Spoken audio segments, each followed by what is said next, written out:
As the use of float systems and greenhouses increases, so does the level of responsibility for the producer. University of Kentucky tobacco specialist Bill Maksymowicz says now is the time for greenhouse maintenance and sanitation. Paying attention to detail. The tobacco hopefully is close to laid by. We're done with the wheat. We're getting done with the soybean planting, and it's not quite time to go fishing yet. We need to go ahead and think about cleaning the trays up. Just a simple thing, making sure those trays are cleaned out. I've seen too many of them in ditch banks and underneath trees with the weeds growing through them right now.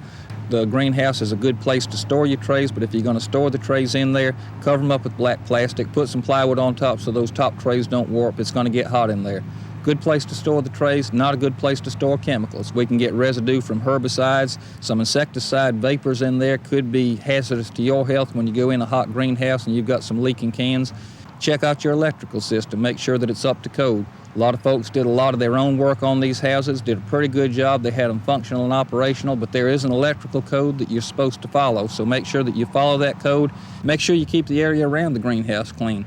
We're going to have a clean house for the healthy plants. We're going to have the electrical and so forth up to snuff, so we'll have healthy people working it for the next several years to come. For the University of Kentucky Cooperative Extension Service, I'm Haven Miller.